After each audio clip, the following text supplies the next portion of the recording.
बाराबंकी के धनोकर चौराहे पर कांग्रेस नेता तनुज पुनिया के नेतृत्व में दर्जनों कांग्रेस कार्यकर्ताओं ने हाथों में बैनर पोस्टर लेकर दिल्ली के सफदरगंज अस्पताल में हुई हाथरस गैंगरेप पीड़िता की मौत के बाद उसे इंसाफ देने और आरोपियों को कड़ी सजा देने की मांग को लेकर प्रदर्शन किया।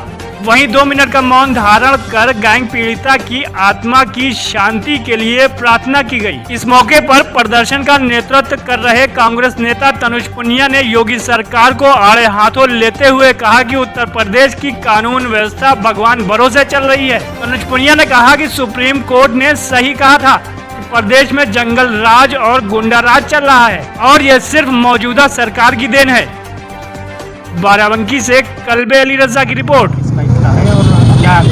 देखिए, कांग्रेस पार्टी लगातार आंदोलन करती आई है। जब से हाथरस में हमारी एक दलित बेटी के ऊपर दुष्कर्म हुआ, उसी के दुपट्टे से गला घोट करके उसकी हड्डी तोड़ दी गई और वो अपने जीवन और मृत्यु के बीच की जो रेखा है उस पे अभी तक थी। आज सुबह वो लड़की ख़त्म हो गई। बहुत ही निडरता से उन्होंने लड़ाई लड़ी, लेकिन आखिरकार वो ख़त्म हो गई। इस प्रदेश में जो कानून व्यवस्था है वो भगवान भरोसे चल रही। सुप्रीम कोर्ट ने सही कहा था कि ये जंगल राज चल रहा है, गुंडा राज चल रहा है।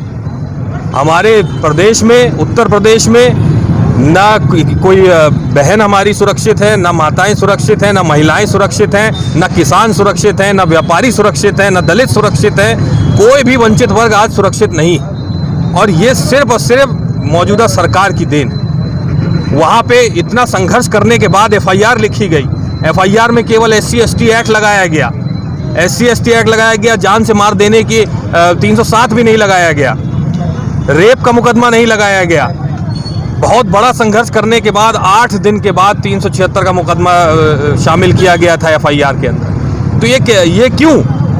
गांव-गांव में जिन्होंने अंजाम दिया है इस घटना को, वो गांव-गांव घूम के कह रहे थे कि कोई मुंह नहीं खोलेगा, मुंह खोलेगा तो उसका भी यही हश्र करेंगे हम लोग। तो ये कानून व्यवस्था है हमारे प्रदेश की। ऐसे चलेगी हमारा प्रदेश, ऐसे रहेंगे हमारे समाज के लोग। यहाँ पे योगी सरकार को ध्यान देना होगा, हर चीज़ पे ध्यान देना होगा और प्रशासन को थोड़ा कसना होगा और बताना होगा कि इस तरह की घटनाएं नहीं चलेंगी और हम लोग ये संघर्ष करते रहेंगे। दलित की बेटियों के साथ इतने सारे घटनाएं हो गई, आजमगढ़ में हो गई, गोरखपुर में हो गई, हर जगह हर जिले में कोई ना कोई घटना होती जा रही है, लेकिन किसी का कोई मुंह नहीं खुला। ना मायावती जी का मुंह खुलता है, ना अखिलेश यादव का मुंह खुलता है और ना ही योगी जी का, तो कुछ छोड़ ही दीजिए। आज इतना बड़ा संघर्ष, इतना ज़्यादा आंदोलन करने के बाद आज उन्होंने मुआवजे की मांग की है। मैं बधाई देता हूं सरकार को, कम से कम मुआवजा तो दिया। लेकिन आगे क्या? आगे अगर कोई हादसा होता है तो क्या पुलिस FIR लिखेगी सही? क्या तुरंत कार्रवाई होगी?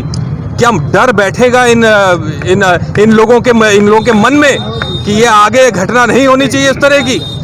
यही डर बसाना है ऐसे लोगों के मन में जो ऐसे कारनामे करते हैं। और इसी के लिए हम लोग आंदोलन कर रहे हैं और आंदोलन ये जारी रहेगा जब तक के बदलाव नहीं आता हमारे प्रदेश में। आज हम लोगों ने मौन प्रदर्शन किया है। हमारी जो पीड़िता है उसके आत्मा की शांति को, उसके परिवार के साथ हम खड़े हैं, संवेदना में खड़े हैं। और हम लोग क्योंकि यहाँ पे हैं, हमारा पूरी कांग्रेस की टीम वहाँ पे है, पूरा संघर्ष किया है वहाँ पे हाथरस में, और दिल्ली में सफदरजंग हॉस्पिटल में भी हमारे लोग वहाँ मौजूद थे कांग्रेस के जब उनकी मृत्यु हुई। तो हम लोग उनके साथ खड़े हैं, उनके हर दुख में हम लोग शामिल हैं और बस यही हम लोग इस प्रदर्शन के माध्यम से दिखाना चाह रहे हैं।